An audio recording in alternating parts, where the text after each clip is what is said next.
يا أهلا بيكم من جديد. يا رب تكونوا كلكم بخير. فيديو النهاردة مميز جدا لكل محبي الهاند ميد، لأننا هنتعلم طريقة عمل مشاية كروشيه بخيط مختلف وتكنيك جديد تمام. وزي ما وعدتكم الفيديو ده هو مشروع كروشيه سهل وسريع تقدروا تنفذوا وتكبروه علشان يكون سجادة كروشيه أو كليم يدوي شيك جدا. هنشتغل القطعة دي مع بعض خطوة بخطوة بكل تفاصيلها علشان نضمن النتيجة تطلع احترافية ومظبوطة مهما كان مستواكم في الكروشيه. يلا بينا نبتدي.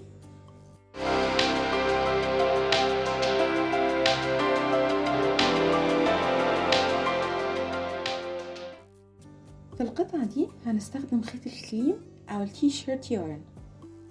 أنا استخدمت اللون الأخضر الزمردي لأني بحب. فاكرين في أول فيديو على القناة لما كنا بنتكلم عن الأدوات اللي محتاجينها علشان نبتدي شغل كروشيه قلنا إيه؟ قلنا إن الخيط بيجي مكتوب عليه رقم الإبر المناسبة له، لكن في حالة الخيط اللي معايا ده مفيش أي ستيكر عليه يقول مقاس الإبرة المناسبة كام. طب نعرف إزاي؟ هنعمل اختبار اسمه اختبار خطاف الإبرة، وده أسرع طريقة نتأكد بيها من إن الإبرة والخيط متناسبين مع بعض قبل ما نضيع وقتنا في شغل ونكتشف إنه مرخي بزيادة أو مشدود بزيادة. طب بنعمله إزاي الاختبار ده؟ نمسك إبرة الكروشيه في الإيد التانية الخيط اللي هنستخدمه، نحط الخيط جوه خطاف الإبرة ونشده شدة خفيفة بحيث يتسكن في التجويف. هنا عندنا 3 احتمالات.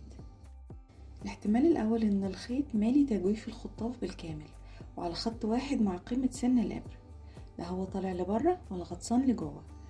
ده بيقول لنا إن دي الإبرة المثالية اللي هتطلع الغرز متناسقة. الاحتمال التاني إن الخيط يكون طالع بره الخطاف، يعني أسمك من فتحة الإبرة، وده معناه إن الشغل هيكون متعب جدا، يعني إن الخيط هينتش والغرز هتكون ناشفة ومشدودة بزيادة.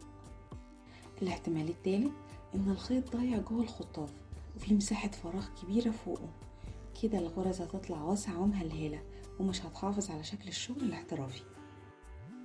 بعد ما عملنا اختبار خطاف الإبرة مع خيط الكليم طلع إن مقاس الإبرة المناسب هو 6. كده نقدر نبتدي بشكل سليم. أنا هعمل المشاية بتاعتي بغرزة حشو جديدة، ودي مختلفة عن غرزة الحشو الأساسية اللي اتعلمناها في الفيديو الأول من سلسلة تعليم الكروشيه للمبتدئين. أول حاجة هنعمل عقدة البداية عادي جدا، بعدين هنعمل سلسلة بعرض المشاية اللي عاوزين نعملها. بالنسبة للمشاية بتاعتي أنا عملتها بعرض 49 سنتي وطول 35 سنتي. اتفقنا في فيديو سرير الأليف إن السلسلة بتمثل عرض القطعة، أما الطول بنظبطه بارتفاعات الأسطر زي ما احنا عاوزين.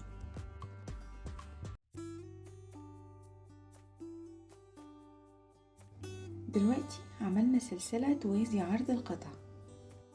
هنعمل أول سطر، فاكرين كنا بنعمل إيه؟ بنرتفع سلسلة واحدة بس لغرزة الحشو.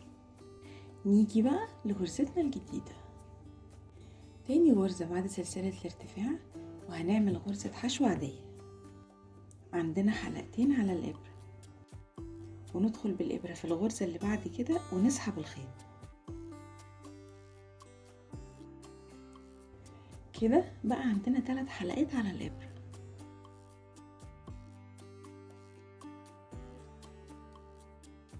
هنسحب الخيط ونطلع من ال3 حلقات مرة واحدة. في نفس الغرزة هندخل تاني ونسحب الخيط،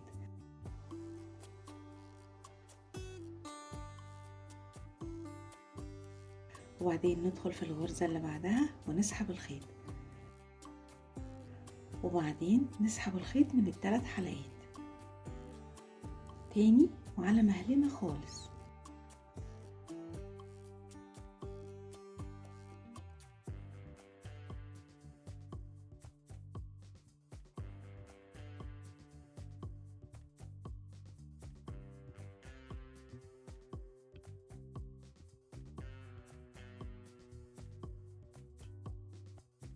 اوكي كده خلصنا السطر.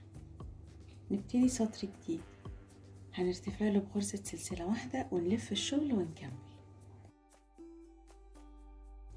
هنفضل نشتغل بالطريقة دي لحد ما نوصل لطول المشاية أو السجادة المربع. ما ننساش سلاسل ارتفاع، وناخد بالنا من بداية السطر ونهايته علشان المشاية أو السجادة حوافهم تبقى مستقيمة.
كده خلصنا المشاية بتاعتنا. نقدر نسيبها كده ونقدر نعمل لها برواز بسيط. انا هعمل لها برواز سطر واحد بغرزة الحشو الاساسية. ما ننساش في كل كورنر نعمل 3 غرز في الغرزة الواحدة علشان القطعة تلف معانا بانسيابية وما تتقوسش.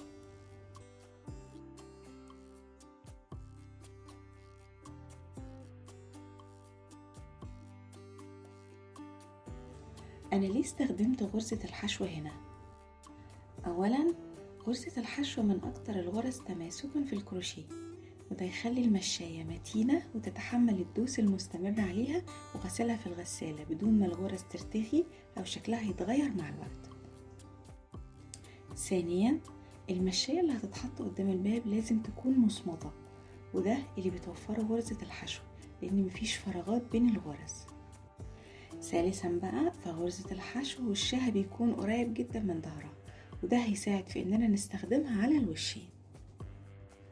بعد ما طبقنا الخطوات اللي عملناها مع النموذج المصغر على المشاية بتاعتنا، ده هيكون شكلها النهائي.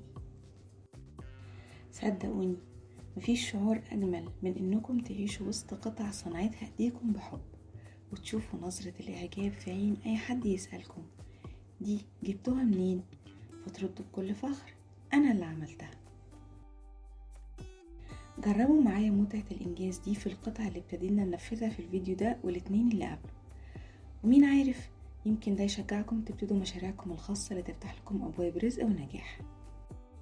يلا مستنيين ايه؟ ابتدوا انتاج وانجاز ونجاح، ولو استصعبتوا حاجة اكتبولي في الكومنتس.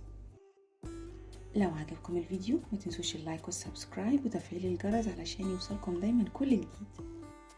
اشوفكم الفيديو الجاي. باي.